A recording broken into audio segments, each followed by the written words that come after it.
大家好, I'm Bala from Bala's Simple Chinese School.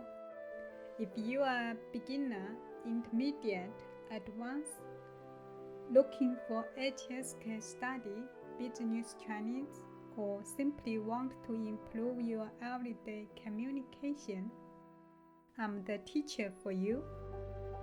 Come and join me for a free travel class at Bala's Simple Chinese School. This is Kirk Kenney with his song Candy Girl on Tell Craig Your Story podcast.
Hello everyone, Craig here. Welcome to another edition of the podcast, Tell Craig Your Story. Today we'll be speaking to Kirk Kenney. Now Kirk Kenney's from St Petersburg, Florida, USA. He has a major in education technology. Now Kurt is a multi-instrumentalist and has become a leading figure in the American folk music scene in China, using his music to bridge cultural divides and create positive energy wherever he performs.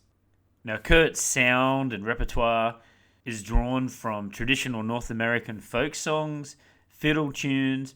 Now, Kurt has recorded and performed on fiddle, guitar, banjo. Now, Kurt has played in bands such as the Hutong Yellow Weasels, the Mountain High, China's first old-time square dance sitting band, China's Poet Rocket. Now, Kurt is also an avid music educator, coordinating tours for international musicians, visiting China, and organises music camps and music events for all ages. But before we go, please go to our website. We are at Podbean. Tell Craig Your Story at podbean.com. We have a link tree which tells you where Tell Craig Your Story podcast is streaming. We are on all the major streaming services. We also have a YouTube channel. Make sure you're subscribing to get all the latest updates, because I know some of you prefer the video. We have VK for our Russian listeners and WeChat for our Chinese listeners at Tell Craig Your Story. All right, here we go. This is my chat with Kurt on Tell Craig Your Story podcast.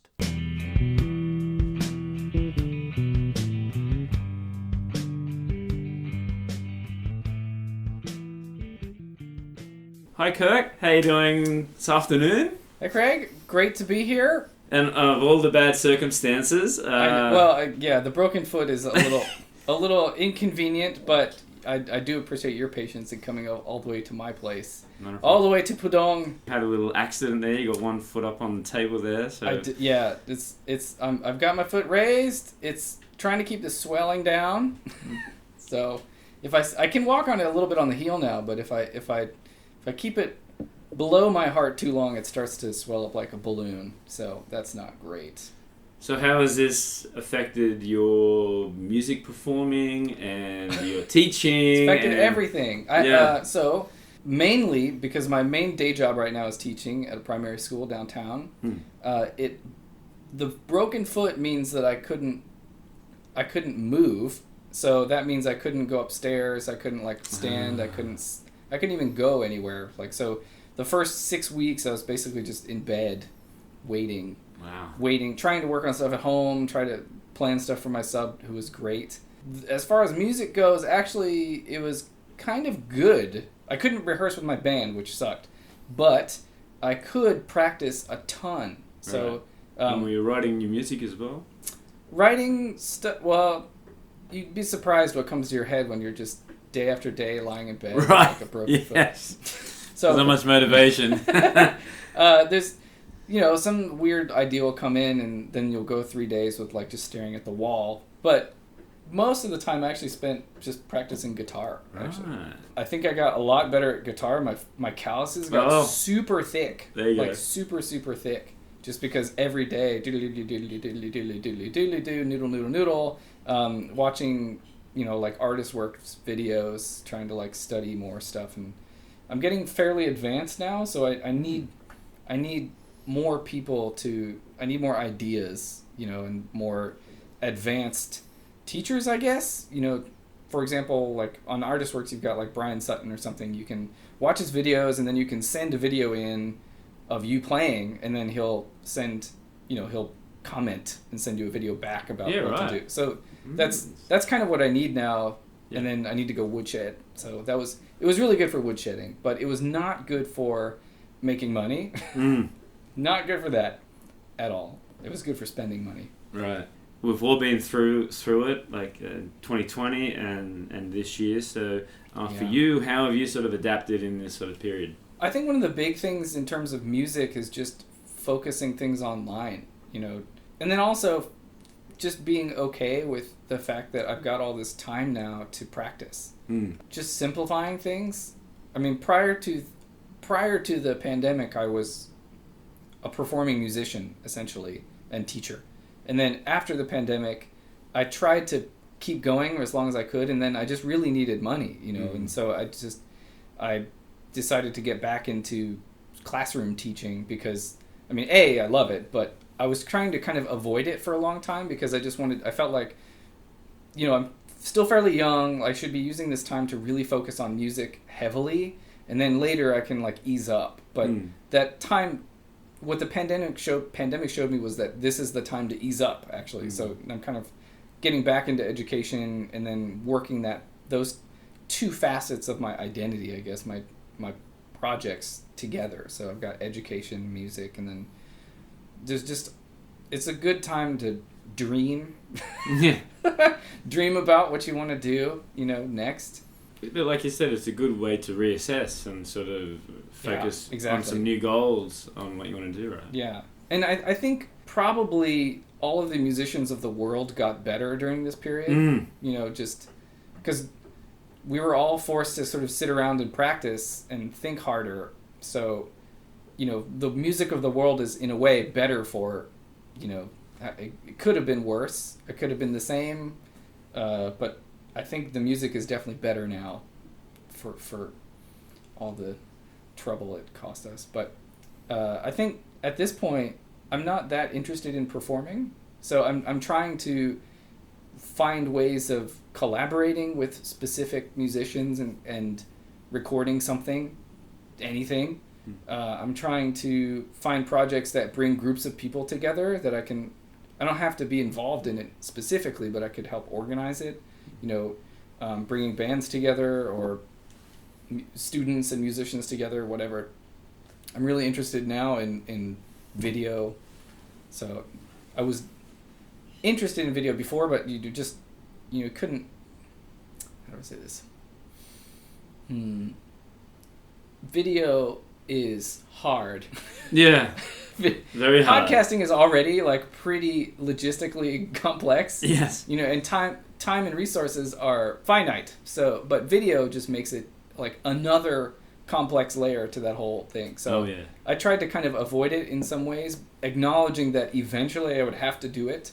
So the last few years have been kind of just slowly sitting in my little hole, like in the dark, you know, with my little claws over my keyboard, like slowly learning how to edit and plan, especially like pre-planning for filming and stuff. I've got a friend who, his name is Rob, he runs Carrot Productions, and he's been basically like a mentor for just asking any questions. Right. I mean, I can ask him anything, and he'll almost right away come back at me like, yeah, here's what you should do, blah, blah, blah, blah, blah. He's really a really helpful resource and really good friend. And he really likes to help musicians, too. So that's been good. So video is the future. Video is the future. For you, anyway. For me. My master's is in EdTech, so video is something that is... It's an incredible tool for, you know, depending how you use it. So, you know, like a big part of EdTech is not just like, let's bring high-tech stuff into the classroom, woo! It's really about what do you actually need, and then what tools are available, and what can you try to, you know, use so that you're helping the need the most, you know. So taking that to music is also an interesting puzzle. And I noticed you did the Moreland Masters as well. Was that I did, yeah. Was that recent? Yeah. So that was another thing about the lockdowns, was it gave me a nice chunk of time to completely focus on a master's program. Right.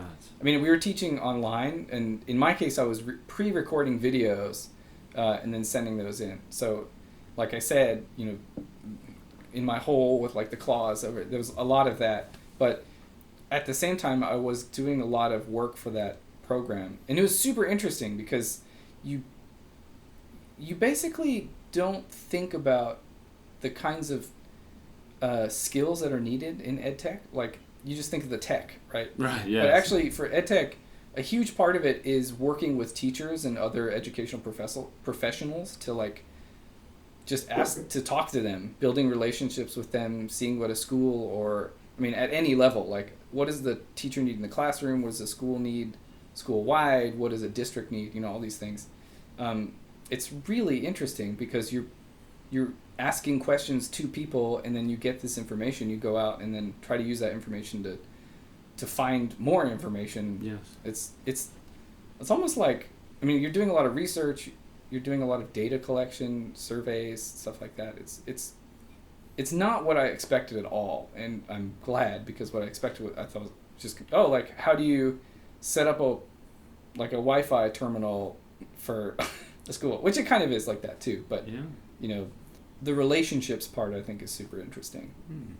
Yeah, right. All right, well, let's go back to where you come from originally. I do believe you come from Florida. Yes, originally from St Petersburg, Florida. St Petersburg, Florida, as we would say there. So tell me about growing up there, and were your mum and dad involved in the music entertainment industry? No. My mom worked for newspapers. She was a news librarian. Right. For a long time. And my dad had a business called Tampa International Forwarding. It was like basically a middleman company that helped private auto dealerships reserve spaces and handle all the paperwork for reserving containers on container ships for cars. So, like, someone from somewhere in the world comes here, they buy some cars at an auto auction, something like that, and then they need to get the cars back to their country. And so his job was to coordinate that between the different parties, and especially the shipping companies and the ports and stuff, and handle all the paperwork. Yeah, right. Which is a pretty niche job. Yeah. So where does this music fit into this for you? Like, when did you start learning how to play all these instruments that you play now? I mean, I can remember the first instruments I played, like, a recorder and saxophone and stuff. But I don't it was never like, I'm going to do music. Mm. It was never that. It was more like the music is just one of the things I'm doing. When I was a really young kid, I hated practicing. Yeah, and right. the complete opposite. Now my favorite thing is to practice. Like, That's right.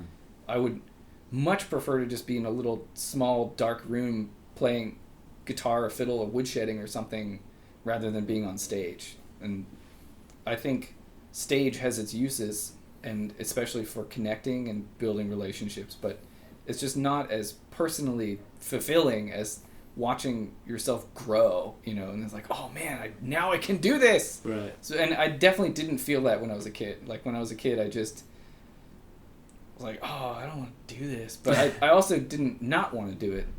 There's kind of a little weird balance there. But my parents were super supportive of it, but there was never this idea that like, oh, you can go be a musician, Right. or like, oh, the music industry is actually vast and very complicated, and there are many jobs involved with music. You could be a entertainment lawyer. No one ever said that. Yeah.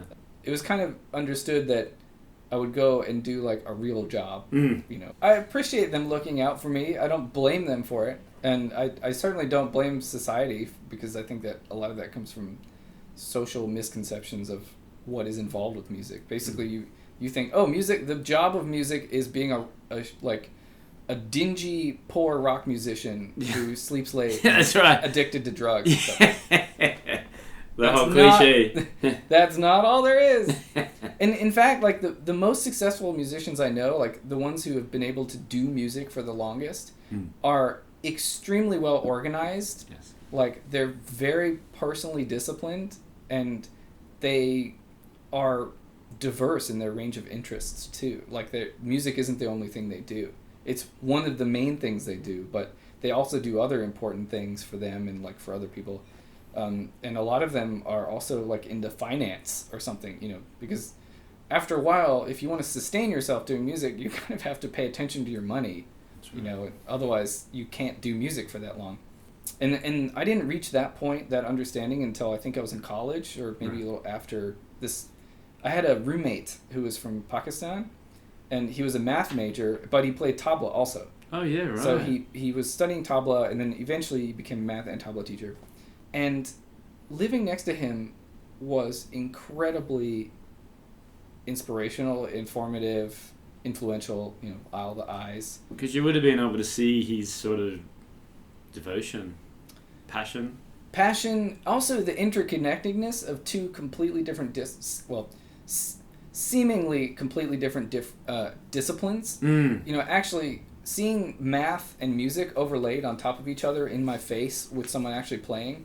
Tabla is really complicated, and being able to keep track of all the beats isn't expressly mathematical in the sense like, oh, let's write on a chalkboard, but it is extremely mathematical in the sense that you're doing mathematical operations in your head constantly to keep track of where you are and what your intention is and how to lock up with other people. So that's a very intuitive kind of math, but it's still math. The idea of like, oh, music isn't just music. It's not just one discipline. It's like, there was another kid who was a drummer, and I remember sitting at dinner once, and he just came over and like we were chatting a little bit, and he had gone through some kind of transformative musical experience, I think in Ghana, like studying drumming there, and he was like, I finally accepted that I'm a musician. Like, I am a musician, and I now understand that, and it's okay. Like, it's part of who I am. I don't need to do anything with it. I can if I want to. And that idea really stuck with me. The idea, like, accepting that you were a musician. Because for a long time before that, like, the parents saying, like, oh, you can't do music, and stuff like that. But that was the first time I was like, oh, I am a musician. I have to accept that. Music has to be part of my life, because I've been doing it this whole time and kind of not really acknowledging it. It was always there. Like my freshman year of high school, I dropped the saxophone, and I went to my friend's house after school, and his dad had left like an old electric guitar lying around. And so I was just noodling on it. I came home, my dad was like sitting there at the table. I said, "Hey Dad, do we have a guitar around?" And he was like, "Yeah, in the back on top of the shelf." It was like completely covered in dust. So I went and grabbed it down, coughing, and like cleaned it off. And it was this old little Yamaha, kind of a. Later, I've realized it's kind of a unique Yamaha. I've never found another one like it. Yeah, right. I still have it in the States, and it was grody, and I didn't know how to clean a guitar, so I just dealt with that grody little guitar for a couple of years. But that was all I needed, and once I got to guitar, I just couldn't stop. Right. That was like, oh, this is my instrument. This is the thing that I need to do every day, at least for a little bit. And I basically, since then, I played almost every single day for like hours, for years. That was 1999. Right. So basically, since then, I've just played a ton of guitar. And so you said you also went to Vermont as well, right? Bennington College in Vermont, yeah. And it was full with musicians. And Bennington College was interesting because I was pretty sheltered and like not one of those kids who knows what they want to do or has any sense of goal setting, or like the idea of goal setting I didn't even learn until I was like in my 30s.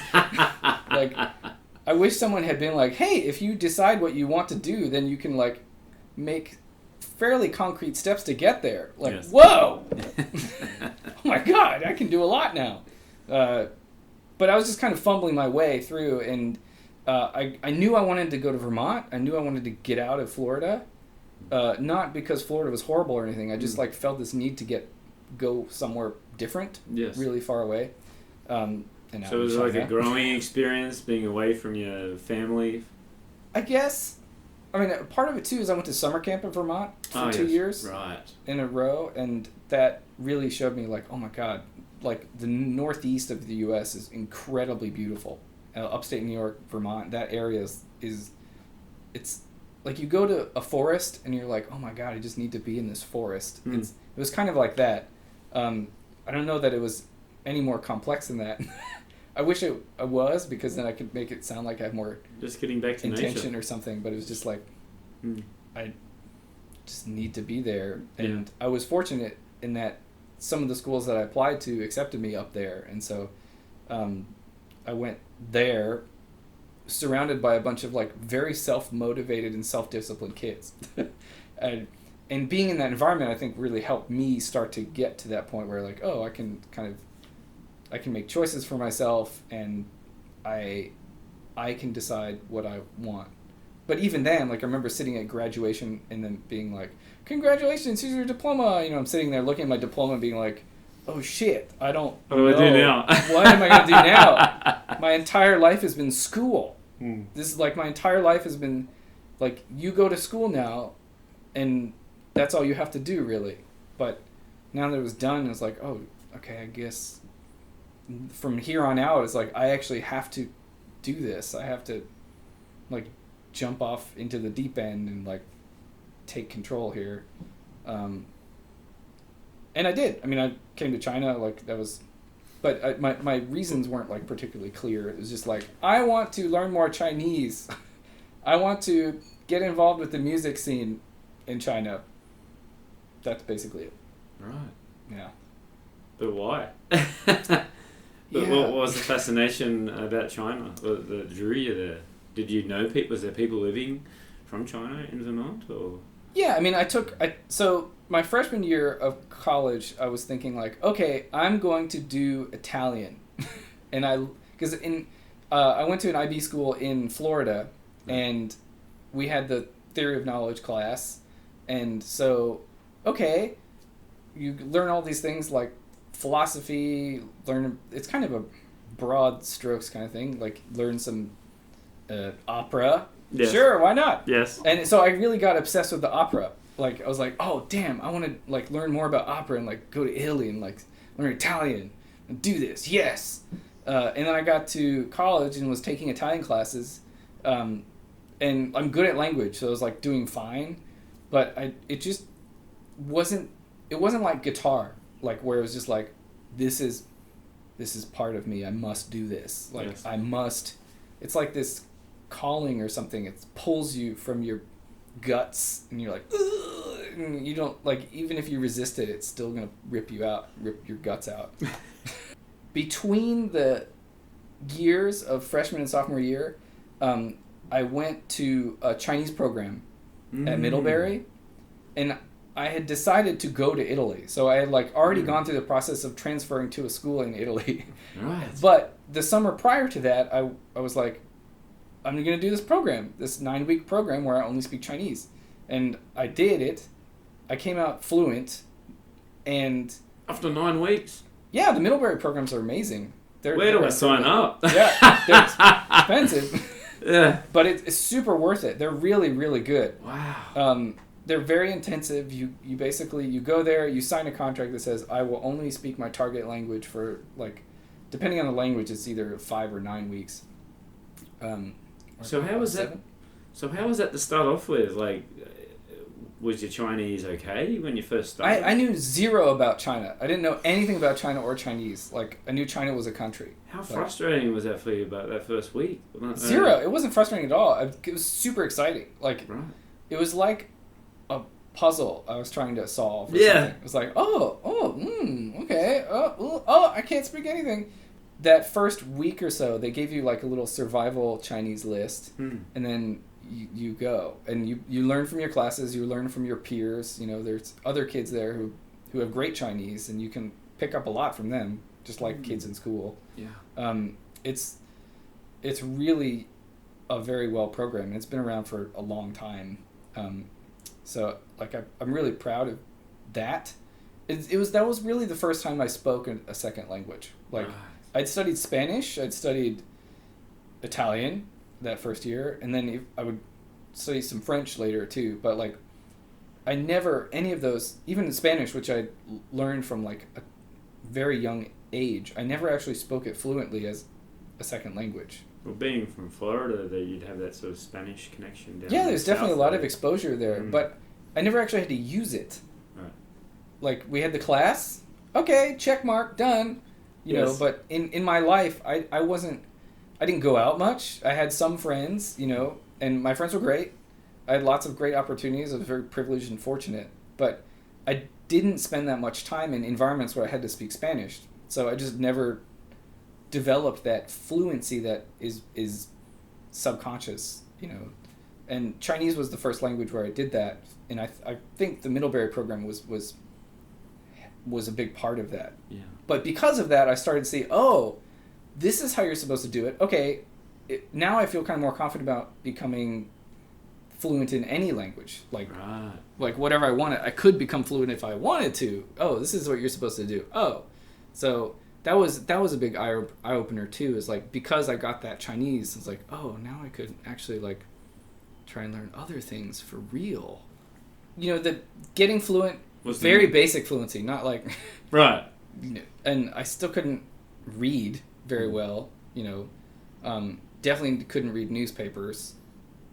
After that, I went to Italy and was like, oh my God, I'm here in Italy learning Italian, and that's good. Except actually what I want to do now is learn Chinese.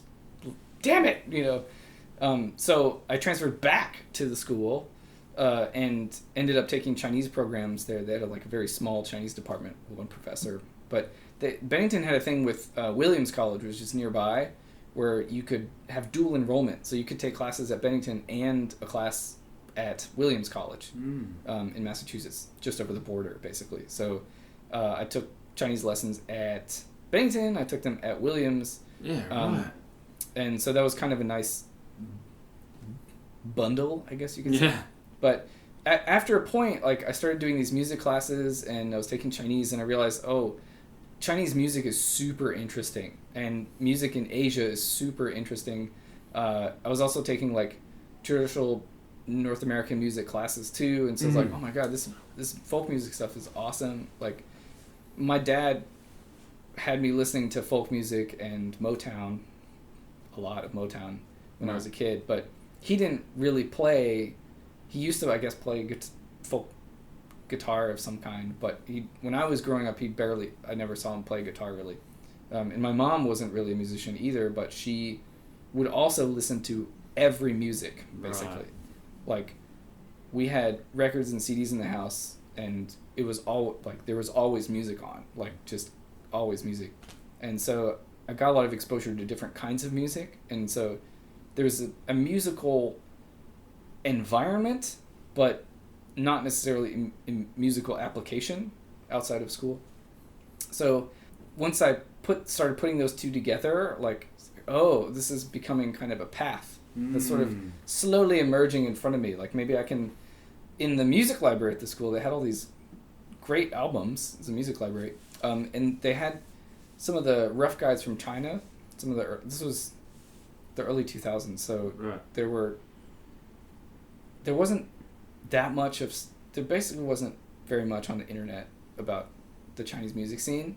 There was a few things. It was really hard to get information, and going to Beijing was a good way to do it. Yeah. And I did, like, I studied abroad there twice while I was in college. When was your first time? 2006 was the first time. I guess that was part of my junior year. And then I went back to do some field work and, like, research there winter later. So what was your first experience being in Beijing? What was that like? It was okay.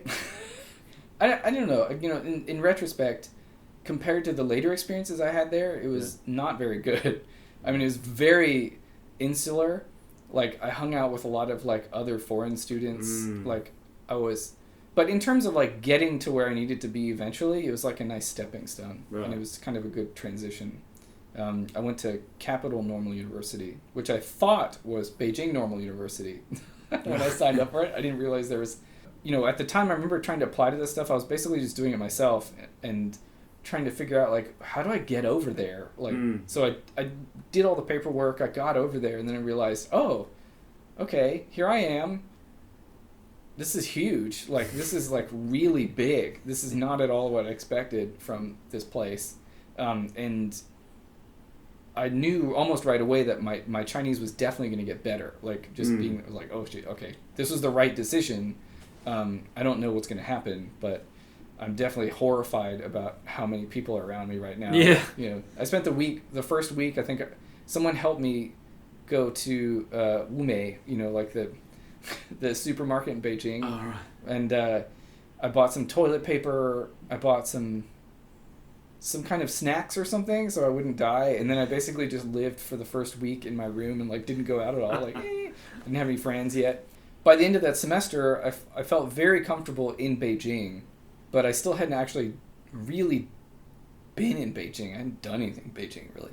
I'd gone to a few places, but most of the time I was studying, I was in my room, I was just existing, which I think at that point was enough. But it was really later years, like after I came back here to do some research, and then came back to move here, which was 2 years later, basically, after graduating.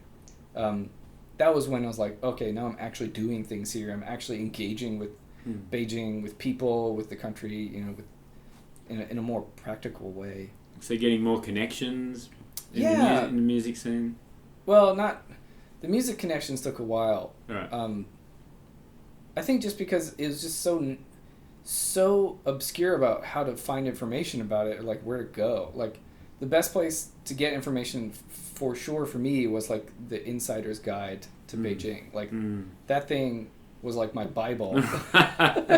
Oh man. And you know, there were expat magazines and stuff, but they would point you to a place and you're like, okay, well, there's a place, I can go there, but that doesn't mean I'm going to like what I see there. I'm going to like that experience, you know? So it took me a while to figure out which places were reliably good, for one, and then it took me a while to figure out which places had people that I could jive with, you know. And I think one of the most significant moments, you know, I lived really close to D22, which is like a rock punk club, basically, like an underground rock club.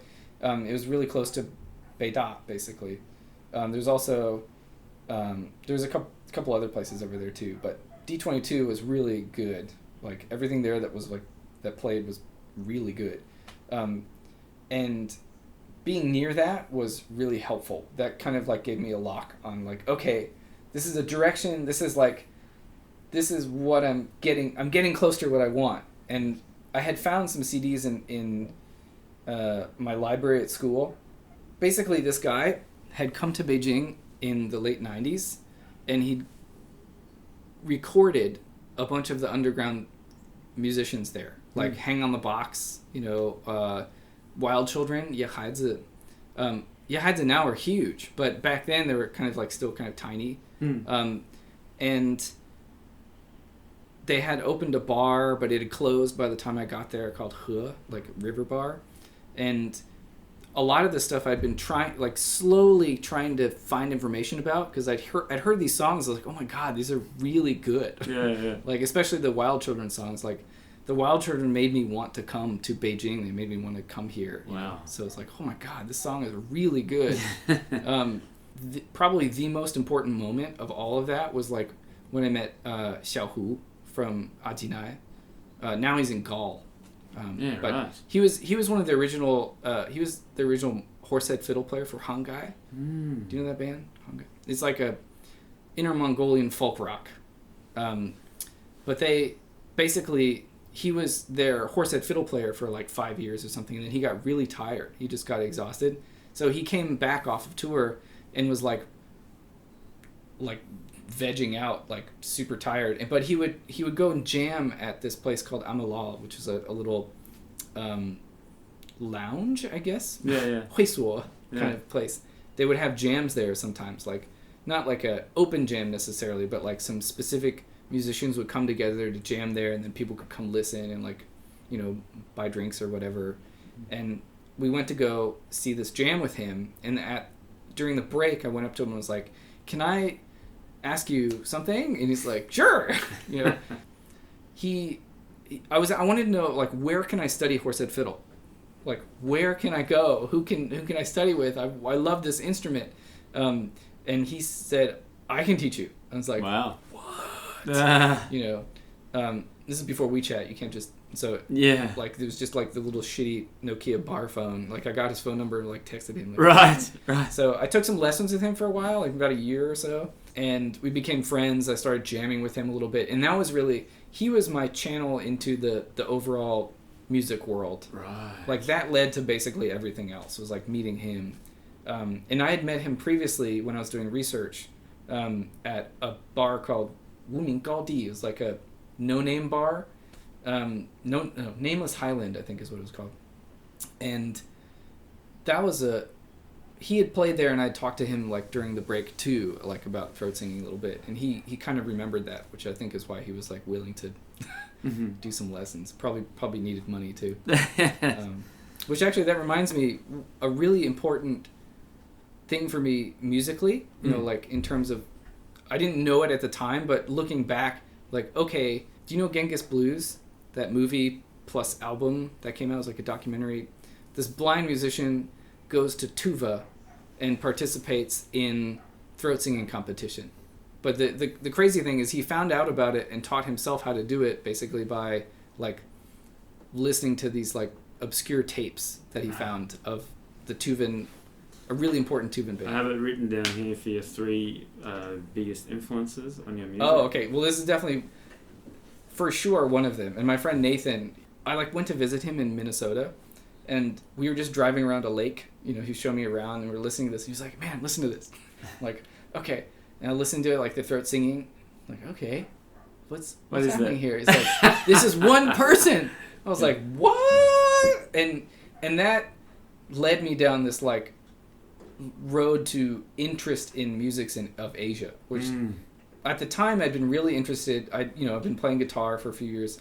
I was really interested in, this is high school, in like punk rock, ska, stuff like that. Like That was my original guitar, was like some Motown / like Vietnam era music. Cool. Like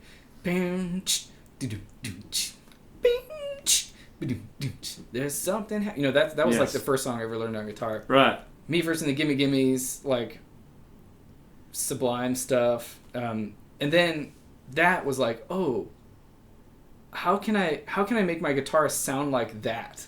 Like, how can I, instead of just playing like these chords, do, like, maybe I could make my guitar sound like some of those Tuvan instruments. Oh my God. Like, and then that really started opening up to some different kinds of musical avenues, like, and trying to find music of the world as opposed to like these fairly narrow genres. That was really a big turning point I guess you could say. But is that popular? Does it actually ever happen in the US? Are there people doing that throat sort of... Throat singing is super popular. And at that point, I would say it was becoming super popular already. Like, right. I heard about it because... Nathan heard about it because it was becoming popular. And when I say popular, I don't mean like, oh, everybody in high school is doing it. Yeah. I mean like, I mean like... Starting to get a bit of a underground sort of... Yeah, like musicians were aware of it. Musicians were trying to mix it into their music. Like a lot of world music that sort of like mixed dance style stuff was using it. You like have the throat singing on and then like mixing those together. But there in Florida where I was, there was no one. Yeah. Yeah. That was so it was a little tricky finding stuff. But listening to some of that, I was able to try and teach myself how to do it. And like the Genghis blues, I think one of the biggest takeaways from that is like these different musics around the world, we can all learn to do them. It's not like one only if you're from there can you do it. You can teach yourself how to do it, and that's an incredible form of respect, right? Like I respect what you're doing, and if we get to work together, then we respect each other. So these days, basically, my whole musical life is generally under the umbrella of bringing people together. Like, bring people together. That way, through music, they can collaborate or learn from each other. They can learn... Basically, if you learn to listen to someone, it's really hard not to respect them. And I like the quote that it had on you. You're bringing music to bridge cultural differences and bringing it together. That's much better. That's a much better way to say it than what I just did. But, that's my written way. But tell us how you did that, like in China. Like I noticed that you've gone to different schools, and you're also bringing in like square dancing, which I thought was very interesting as well. So so tell us about that next step. Yeah. So once I got over here and was like doing stuff, I fell into the world of traditional American music. Like I came all the way to China and then got involved with traditional American music. Because once I was over here, I was like, oh, I really miss my parents. And I really miss, like, American folk music. What? My music. Yeah. I guess you could say it was mine. I just felt like I came out of it somehow. And I didn't realize it until I was over here. And because it's people, right? Like, folk music folk music shows you the way things really are. Like pop music is like the way pop music is like what people want things to be like, or like how they imagine things are like, or like this sort of like interpreted way. But folk music is the way things basically usually are. I just got to this point where it's like kind of wanting to do this all the time. And some musicians in Beijing, I got word that there was going to be a visiting square dance caller and fiddler who was going to come named Michael Ismario. This was 2011. So he came to visit, and they needed someone. He came because a couple had hired him to call a square dance at their wedding anniversary. So they had hired this place called the Orchard. Like they booked this place out in Beijing, and they wanted to have this event, and they needed the caller, but they also needed a band. So for the band, they needed a guitarist. And so someone asked me, like, oh, hey, do you want to... I was like, yes. Great. I knew nothing about square dance guitar, which is like a very specific way of playing. Totally different from what I played. How is that different to be a square dance? So, first of all, it's way simpler and more difficult than you would ever expect. All right. So... in most guitar you're probably going to see on the street or in a club is going to be something like this. Something like... Yeah, yes. Something with some chords, like maybe... something like that. There's a lot... Or maybe finger style stuff you do. Whatever. These kinds of things. But in square dance guitar... that's way too much. Yeah. Because there's other instruments doing those things. Right. So it's this orchestral idea where like each instrument has a role, and you stick to your role kind of, and then combined when they work together, then it sounds right. But if each instrument is doing too much, then it just sounds like a mess. And the whole point, like, there's no drums in this music. So like the guitar needs to be laying down a really straight, like, rhythmic thing, a backbone, basically. Like the guitar and the bass, like in jazz, for example, they're basically just like laying down this thing against which everything else can, like, sound interesting. Right. Yes. You know? So square dance guitar is you play a chord, but you're alternating between bass strings and strums. So like bass string, kind of like that. One note. Yeah, or you might alternate. You might do a little bass run, like, but you might do that quite a bit faster. So like.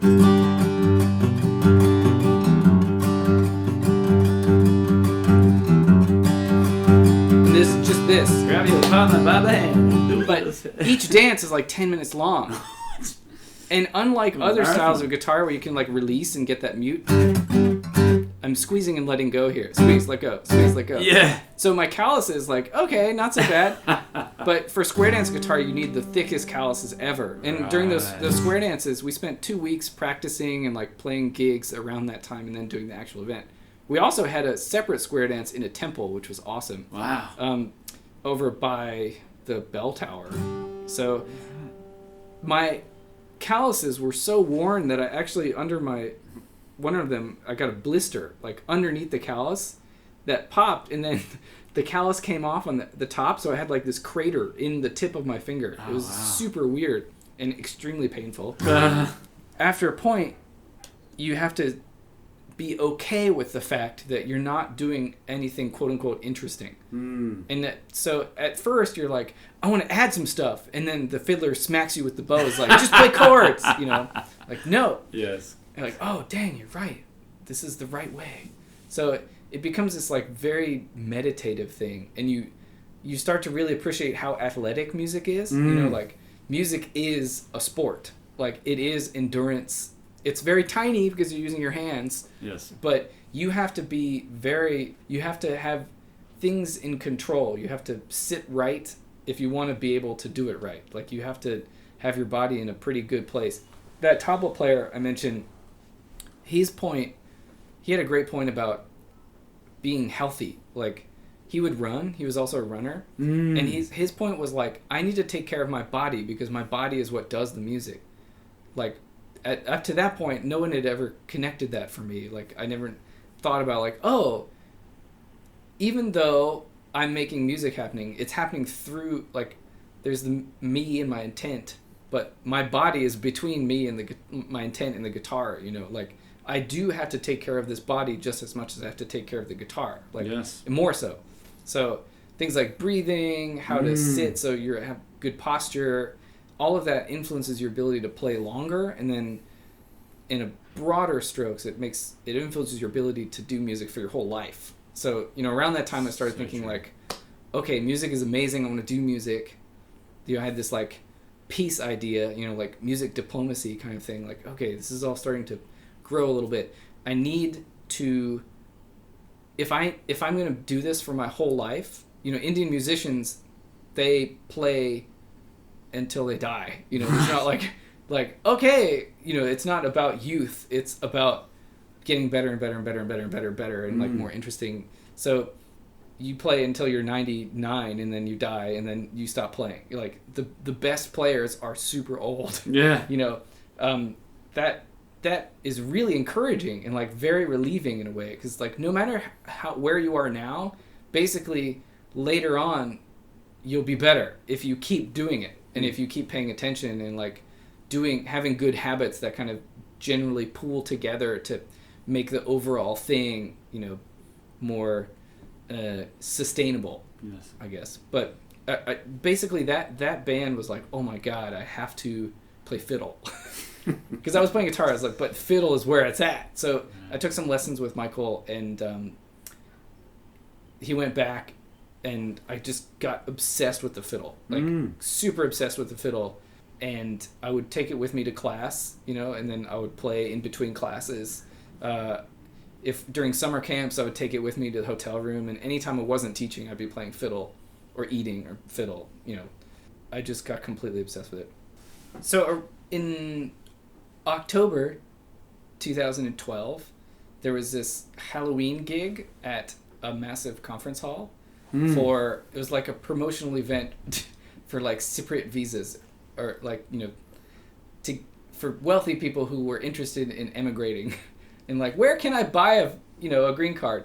And we were the band for that event, plus some like a keyboard player and like something else, a saxophone or something. So that turned into the band, the Hutong Yellow Weasels, which is like, that band, I think is probably the first full-time, old-time string band that had been played here, or that. So it's just about to say, like, how many people are doing that sort of style of music? None. And then how popular did it become? So first of all, it was not that popular.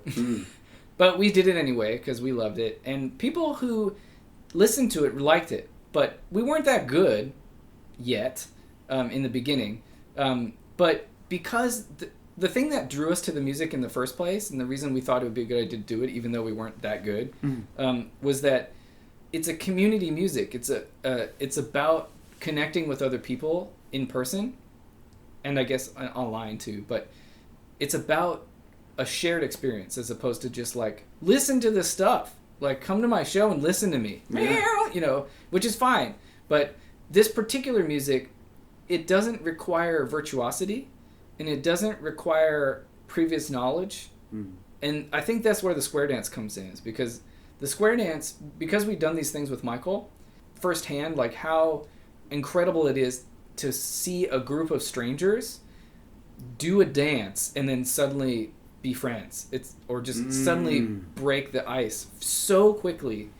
It was just incredible, and it was so obvious that this was an incredible tool to help people reconnect with each other, and even with themselves too. You know, later at that point, cell phones, you know, and like smartphones were there, but they weren't so widespread. Like the next few years were like when everybody has phones, but we just figured, okay, people are so wrapped up in technology, like they really need this antidote to kind of balance things out. Like they need some way to help them connect with people.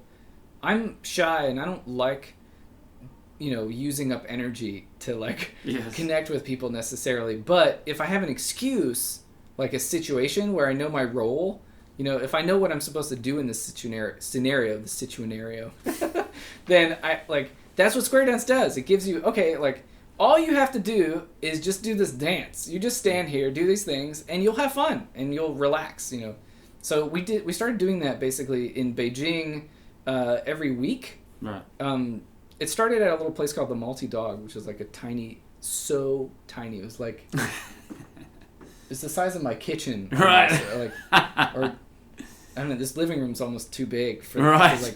But it was like a pizza place and tiny bar, basically. It was the size of a bathroom or something. Yeah. And then we played there on Friday nights, and then eventually the following year we got a Monday night gig at Modernista. And Modernista was amazing. It's an amazing bar. Monday night, not so busy, which is I think why they let us do it.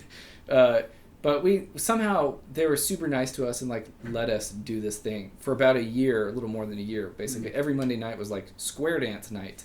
And that, at that point, it wasn't that big either, that bar, but it was big enough that like we could do 1 or 2 squares fairly comfortably. And it was that was a super cool bar, actually. Marnice was awesome. But that regular gig, that every Monday night, was really good for, I guess you could say, a burgeoning musician, because it forces you to commit, it forces you to practice. You know, just that regularity, consistency is the foundation of professionalism, really. So like, you know, we didn't make that much money doing it. We tried, but you know, if we did build a group of people who liked to do it and would come back. So that over time said to us like, okay, this is like inherently valuable as a way to bring people together. So we started doing it in other places too, like, you know, going to other cities, and we had a model where we'd play a set, then we'd do a dance, then we'd play a set, then we'd do a dance. So Chris, my bandmate, he would come down off the stage, like wherever we were, and if it was in a college or something, then we just bring people onto the stage. But usually, like if we came to Yuyintang. Right. If you play Yuyintang, like it's a little weird to come down off the stage and then have like teach something, because you're like the stage is quite high, right? Huge. And then like the part where the audience is like a black hole, like. But we would stop playing. Like Chris would come down. We would wait while he taught the people in the audience how to dance the square dance, and then they would do it. They'd practice one time. Then we'd play. We'd like the band would play, and then he would call the dance while people were in that pit, kind of like dancing. So, and then they'd take a break, like, okay, now go get some beer or whatever. And then like they would come back, he'd come back on stage, we'd take a break, and then we'd go again, like do the second half. So it actually, as a show model, was kind of cool. It was different, for sure. But over time, we started going to more and more places, like Yunnan, Dali, for example. And right, like, yes. I've seen videos of you in Dali a lot, yeah. So a lot of that is through that band. There was that busy period there, like with the Hutong Yellow Weasels, which eventually changed its name to the Mountain High. So like some online, sometimes it says Hutong Yellow Weasels, sometimes it says Mountain High. Right. It's basically the same people. And that was really like a life-changing experience. That team, basically, that did that. Yes. I think I really will never forget that team and really appreciate that everyone was so willing to just keep going for so long. That's what you need. So you moved to Shanghai? I moved to Shanghai during that period. Right. But I was still, like, when I moved to Shanghai, I was still not in Shanghai most of the time. Right. Because I was like, Traveling traveling around all over the place. But it wasn't only just your music, it was also going back to your education as well. Like I've seen lots of videos of you playing the violin and the banjo at schools as well. So yeah, that's a big part of it. Like I said, the point is to bring people together and foster respect. So if you're trying to do that, you need to educate. And I think at first we were like, we're going to perform. And then people were like, what is this? Yeah. So actually our shows originally, almost from the beginning, had to become interactive because we didn't have the chops to like be that great. Like we couldn't really ask people to watch us. And a lot of people didn't know what it was. So the show inherently had to be educational too. We'd have to like explain what stuff was. And so over time, that just morphed into actual education, like actual workshops in schools, universities, stuff like that. Music residencies, like Linden Center, for example. That kind of thing turned out to be, I think, in retrospect, I think those were some of the most unique parts of the experience. Because doing shows, that's pretty conventional in a way, like, but bringing a foreign band into like a school with like migrant kids, the children of migrant workers or something, and like doing a square dance, like that's an experience that no one will ever forget. It was there, and it might never happen again. Like you were talking about before, how like the video and the whole, so it's all coming together. So this path is sort of like a I mean, I don't have a clear goal specifically. I mean, I do now. Like I have like several specific project goals. I have other goals, but like overall, the umbrella was, originally, like in college, like I wrote down my little list, like. This is what I do. What are my rules? Yes. For you personally, I see that you brought out an EP. Yeah, I needed demos to get gigs, especially when I was doing solo stuff. Because if you're not on tour, you still need to make money and like do things. So I tried to set up some solo gigs, in Beijing. And so in order to do that, usually you needed at least some recorded something to like evidence that you exist. So was this like violin, guitar, all different styles yeah, it's kind of a mix of music? things. Yeah. And on my website, the kirkkenny.com, it's basically a hodgepodge of stuff that I've done over the years. Right. Since then, I kind of worked on other things, like there's the band I have now, Nomads, which has pre-existed me, but I've joined this project now. Jay-Z bar? No, Nomads is a group that mixes Chinese and American music, basically. Right. Its focus tends to be bluegrass, though it's not only. The founding members, one of which is currently in the U.S. He first moved to Hong Kong, and then he was in mainland, right? So, like, he's basically been in China for, like, 30 years. And the other guy, whose name is Jerry, he is probably China's first Chinese banjo player. Because he and Tom Pang, the mandolin player, Yes. they had a duo in, like, the early 2000s. They met in Inner Mongolia and, like, started learning some bluegrass. And that was back when Tom was still playing violin, because he was a violin major. They moved to Hangzhou. They met Paul, the one who I said has been here for 30 years, and like he has tons of albums. He's like a kind of a prolific songwriter, actually. And he was in the Balkans like a long time ago, and like the UN and stuff. Wow. And so he's written over the years. He's written about like wherever he is, and so he's like presenting the way things are. Anyway, they started, like Paul and Jerry and stuff, they started this band to bring some musicians to the U.S. And then that turned into more stuff, and then eventually now we've got 4 members. I would play at Wooden Box. So my visa was attached to Wooden Box, basically. Right. Whereas, other musicians who might play more jazz or pop stuff, they might play more at Jay-Z Club, where I also played in, like, also the Jay-Z Live over in Hangzhou. Hongqiao. There we go. I played all of them, and I like all of them, though I think Wooden Box was probably my favorite. Yes. It had that nice round good vibe. Is that called a rotunda? Little piano. Is it piano? Yeah, there's the grand piano there. The piano, actually, for what we did, was super useless and like always in the way. Yeah. There's always like a tiny little corner for like, okay guys, we'll just stand around and like, sorry piano. You know. For me, the piano was most useful for like putting a microphone on there to try and record our lives. Yes. But Now you're currently teaching. I'm teaching. Yes.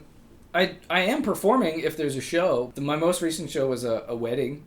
Right. My friend's wedding. That was awesome. We do festivals. Like the World Music Festival is the one I cooperate probably most closely with. Like the team that organizes that is awesome. They're extremely devoted to authentic world music and like authentic folk music.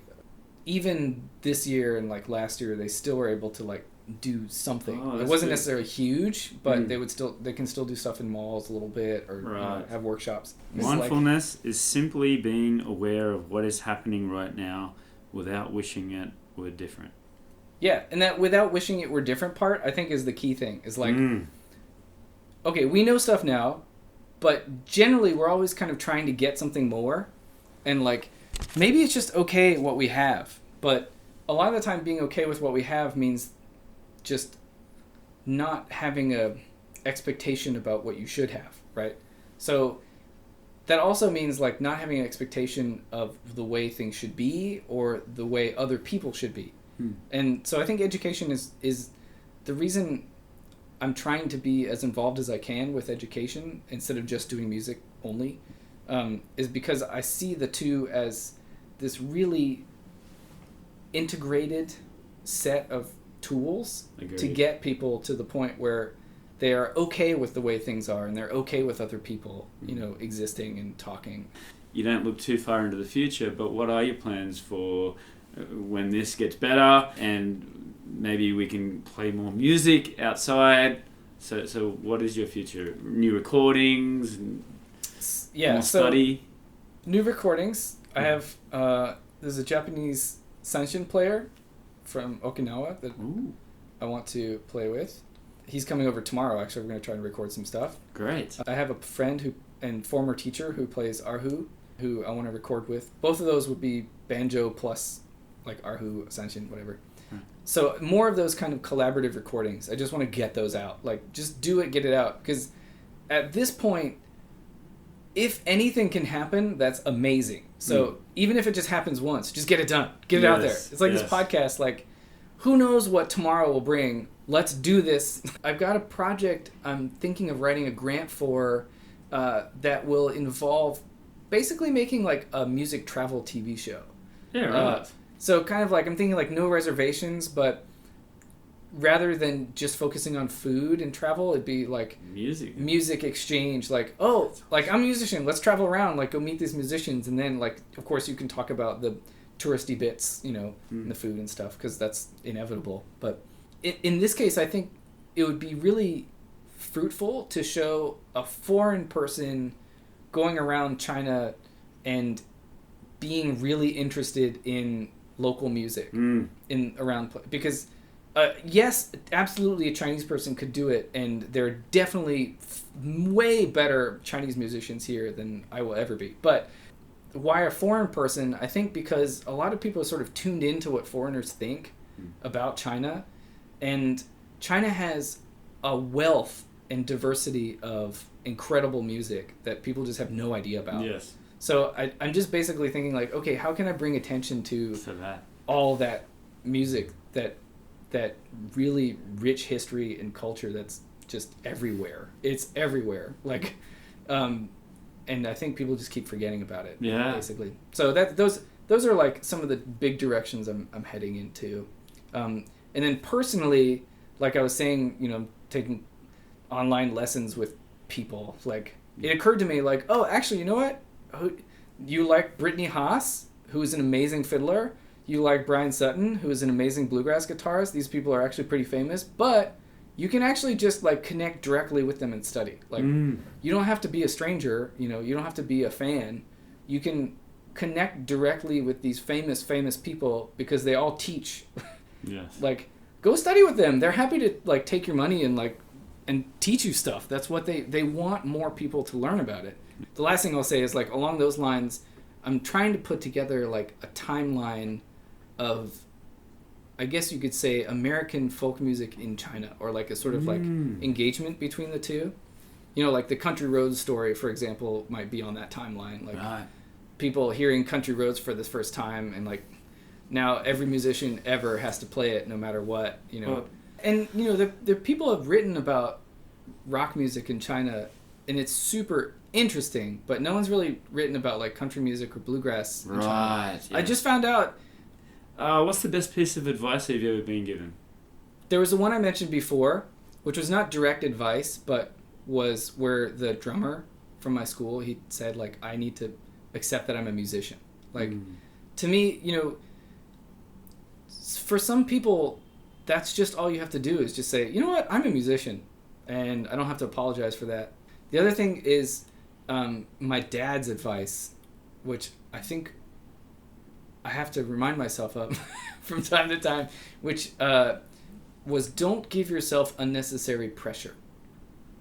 Because it's so easy to do that. And it's really easy to take on pressure from other people, too. A lot of people are usually, whether they know it or not, they're often putting their pressure or their problems on you. And it's important to be able to either let it go, let that wash off you right away and not take it on, or also resist and say, like, put up boundaries and say, like, this is your problem. Tell us about your social medias and where can we find you online? Yeah, probably LinkedIn is best, actually. That's my most up-to-date thing. KirkKenney.com is my website. I will be updating it. There's also KirkSings.com, which is a project I'd rather people pay attention to than my website, because the whole idea with KirkSings.com is you write a letter to someone, you copy and paste the letter of your text into this form on the website, and then it sends it to me, and then I will turn it into a song, and then I send you a song version of your letter. Right. So that to me is extremely meaningful, and I've gotten some amazing letters from people, incredibly moving. There's one from a woman named Amanda on there, a letter to her father at the height of COVID, like March, April 2020. That one was like, when I was recording it, singing it, I was like I was crying, you know, like oh my god, I had to stop and like re-record, be like, okay, go. Yeah. That was, anyway, KirkSings.com, KirkKenney.com, LinkedIn, whatever / Kirk Kenney. Last question, who's your greatest inspiration / hero and why? Okay, a China-related one. Brian and Jeannie Linden are both super inspiring to me. They have the Linden Center. And Brian actually just wrote a book, which is over there on my bookshelf. They just did a big write-up about those two people? I think recently I shared a post about his book, which had just come out. Yes. In fact, it's right there. You can reach it. It's like their commitment, he and his wife both, I grouped them together as a unit. But they're highly functioning people, and they've been doing some incredible work for decades. That's the kind of thing I was saying, like. Is this Sindali? Yeah, that's Shijo. The minority people. Well, those are I think those are Baizu. Like basically, their main place was in Shijo, part of Dali, just north of the Gucheng, and they have a huge place there, which is actually now 3 compounds, and then they have a place in Shaxi, and they opened up a new place in Suzhou also, which almost exactly a year ago, we did a New Year's Eve event at their Suzhou place, which was super cool. That it's like basically they take huge unused historical buildings and then renovate them and then turn them into kind of like eco hotels / community event spaces. So they're kind of like, the point being to support that local community and keep because what was happening in Suzhou was people were leaving to get jobs in the city, and so you had this like kind of weird disparity going on with like you had like babies and old people, right? So it was kind of a way of keeping jobs in the area and also reminding people that their local traditions and culture are amazing, like that people want to know about those and that they're valuable. People will come and pay money to like learn about that or experience that.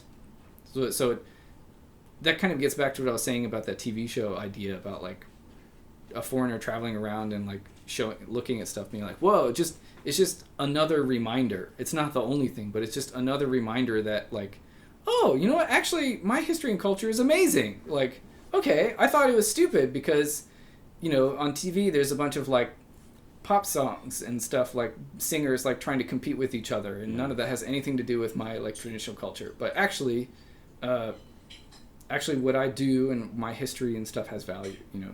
That's basically what they did. It's amazing. It is amazing, and they've kept doing it for so long, which I think is the amazing part. Just that's tenacity. You know? That's, I think, one of the, if I could like sum up the whole China experience, is like, if you come to China and stay here, you will learn tenacity. Like, it doesn't matter who you are, what you do. Like, if you stick around here, like you'll become a more tenacious person. Yes, I totally agree. Yeah. Good. I think that's a great way to finish it off. Yeah, man. Thank you very much for your time. Thank you, Craig. Great story, and you've got a very bright future ahead of you. Thank you. I like how you're very passionate and you're always wanting to, okay, I've learnt that, I want to go to this place now and learn all about this. So I really think that's very motivating and inspiring for young musicians as well. So all the best, heal up and get out there and start playing again.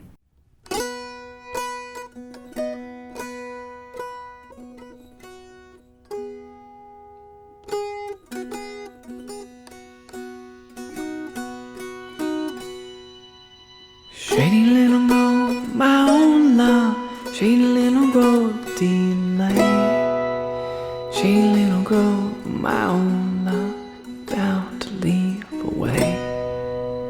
Once I lived in a middle fair, long but doing fine. Along comes a shady little grove, come to change my mind.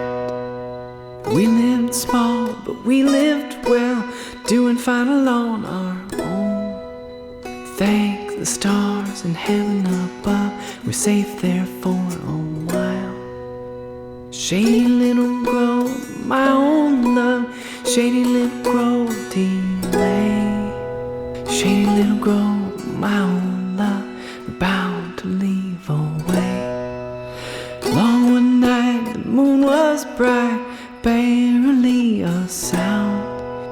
Down the road came an angry din, bringing smoke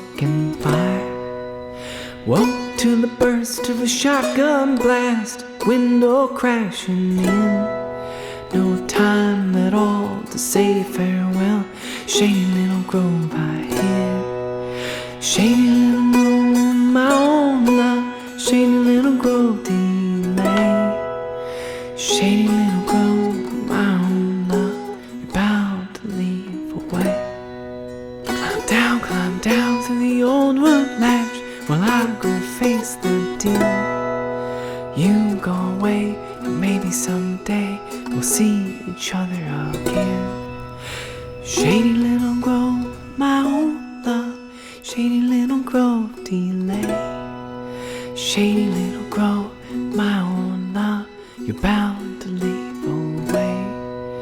I thank the stars in heaven above. We're safe there for a while.